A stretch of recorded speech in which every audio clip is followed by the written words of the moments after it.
মাকে যদি কোনো ভক্ত 28টি শনিবার কেবল দর্শন করে, জয় মা শ্যামসুন্দরী। আপনারা জেনেই থাকবেন মাকে কলকাতার জীবন্ত কালী বলা হয়।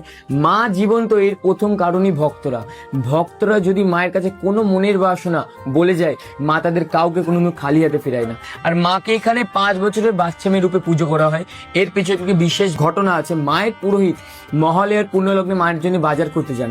বাজার করতে গিয়ে দেখেন একটা ছোট্ট বাচ্চা মেয়ে পুরো মা কালীর মতন সেজে সবার কাছে ভিক্ষা চাইছে। সবার কাছে ভিক্ষা চাইতে ঠিক আমাদের যে পুরোহিত বাজার করছিলেন তার কাছেও ভিক্ষা চায়। পুরোহিত তখন তাকে ধাক্কা মেরে ফেলে দেয়, ফেলে দিয়ে বলে যা কাজ করে খা। বাচ্চা মেয়েটিও তখন গা ঝাড়ে দিয়ে বলে আমি যদি কাজই পেতাম তো তোর কাছে ভিক্ষা চাইতে আসতাম। এই বলে বাচ্চা মেয়েটি চলে যায়, পুরোহিত চলে যায়। মা শ্যামসুন্দরীর প্রতিটি অমাবস্যা অন্ধকারে পুজোয়, কোনো রকম লাইটের জিনিস জ্বলে না, কেবল ঘিয়ের প্রদীপ জ্বলে।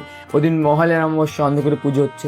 অন্ধকারে পুজো করতে করতে পুরোহিতের হঠাৎ মন বলে যেন মা নেই, কিন্তু পুরোহিতের আবার মন বলে মা তো কালো, তাই হয়তো অন্ধকারে দেখতে পাচ্ছি না।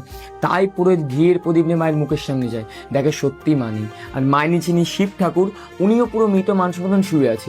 এই দেখে পুরোহিত থমকে যায়। থমকে আবার কিছুক্ষণ পরেই পুরোহিতের পেছন থেকে ছুম ছুম করে নুপুরের আওয়াজ হয়, আর ধাপ করে শিবের বুকের উপর একজনের ডান পা পড়ে। আর যেই বাচ্চা মেয়েটাকে ধাক্কা মেরে ফেলে দিয়েছিল সেই বাচ্চা মেয়ের মুখ ওই অন্ধকার থেকে বেরিয়ে আসে।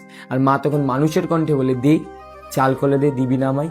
এই শুনে পুরোহিত অজ্ঞান হয়ে যায়। এবার অজ্ঞান অবস্থায় মা ওনার মনে মনে বোঝাচ্ছেন আমি শুধু বড়লোকের মা নই রে, আমি গরিবেরও মা। তাই এবার থেকে যে কোনো ভক্ত এক মুঠো চাল আর একটি পাওয়া কলে দিয়ে মাকে পুজো দেয়, মা তাদের প্রতিটা মনের বাসনা পূর্ণ করেন।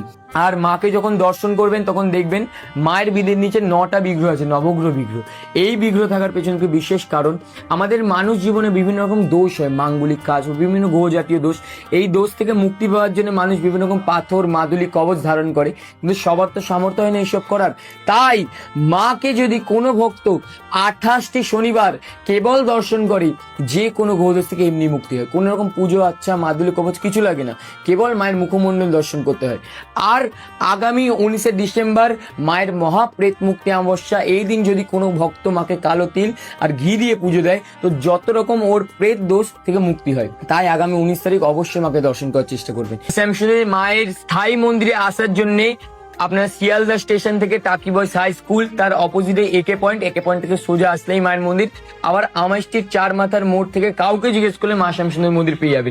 মায়ের মন্দিরে প্রতিদিন দুবেলা অন্ন প্রসাদ বিনামূল্যে বিতরণ হয়। তাই অবশ্যই যেদিনই আসবেন মায়ের মন্দিরে ভোগ প্রসাদ খেয়ে আবার চেষ্টা করবেন। জয় মা শ্যামসুন্দরী।